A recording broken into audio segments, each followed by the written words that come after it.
तो हेलो दोस्तों, स्वागत है आपका एक और नए ब्लॉग में। और आज मैं ब्लॉग में टिप्स या ट्रिक्स लेकर नहीं आया हूं, क्योंकि आप लोगों को टेक्निकल चैनलों पे बहुत सारी जानकारी मिल जाएगी, लेकिन मुझे लगा कि आपको टेक्निकल कुछ नॉलेज दे देनी चाहिए, क्योंकि आपको टेक्निकल कुछ नॉलेज अगर बेहतर ढंग से ना हो तो आपको काफ़ी दिक्कत होता है। और मैंने अपने तरफ से काफ़ी कोशिश की कि आपको कुछ टेक्निकल नॉलेज भी दे पाऊँ। और आज के ब्लॉग में मैं कुछ पेंट करने वाला हूँ, और देखिए मैं क्या पेंट करने वाला हूँ। मैं जैसे पहले बताया था कि मैं कृष्ण भगवान की मूर्ति को पेंट करूँगा, और कैसे पेंट करता हूँ आप देखिए पूरा ब्लॉग में, एंजॉय कीजिए पूरे ब्लॉग को। और मैं बता दूं कि मैंने जो पेंट लिया है ये पूरा ब्लू है, और ब्लू में वाइट मिक्स करके जो भी अभी पेंट मैं कर रहा हूँ। आप ध्यान रखिएगा कि पूरा ब्लू मत ले, इसमें वाइट ज़्यादा मिक्स करें। वाइट जितना ही ज़्यादा मिक्स करिएगा, नहीं कि फिर आधा वाइट लें आधा ब्लू लें। इससे क्या होगा कि आपका पेंट अच्छे ढंग से होगा और काफ़ी मतलब सुंदर दिखेगा।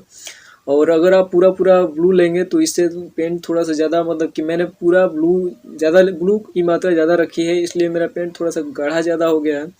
और पेंट करने के बाद थोड़ा सा मूर्ति है काफ़ी गाढ़ा लग रहा है, गाढ़ा पेंटिंग दिख रहा है, जिसको मैं आगे इसको और इम्प्रूव करूँगा। और देखते जाइए मेरे साथ ब्लॉग में बने रहिए।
तो दोस्तों हमारा बॉडी पेंट हो चुका है कृष्ण भगवान का, और नीचे का पहाड़ भी पेंट हो चुका है। पहाड़ के बाद हमारा पेंट करना है बाल, जो कि अभी मैं करने वाला हूँ।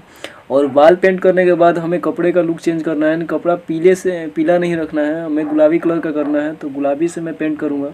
और इसके बाद जो मटका है हाथ में, उसको भी पेंट करेंगे।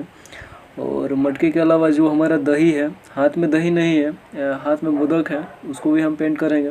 लेकिन इसके लिए हमें अगले पार्ट का इंतज़ार करना होगा। इस पार्ट में मैं आपको बाल पेंट करके और जो भी मतलब कि इनके कपड़े हैं, कपड़े को पेंट करूँगा आज मैं, क्योंकि इसके बाद आँख की पेंटिंग करनी है। और आँख की पेंटिंग करने के लिए मूर्त का सूखना बहुत ज़रूरी होता है। अगर नहीं सूखेगा मूर्त तो आँख की बेहतर ढंग से पेंटिंग नहीं हो पाएगी। आप बाकी समझते हो क्यों। तो इसके बाद आँख और जो भी जो बारीकी वाले पार्ट हैं वो अगले पार्ट में, यानी कि अगले वीडियो में मैं आपके लिए लेके आऊँगा मैं। तो थोड़ा सा वेट कर लीजिए और अगले पार्ट का इंतज़ार कीजिए। इसके लिए हमारे वीडियो को लाइक, सब्सक्राइब, कमेंट जरूर करिए। राधे।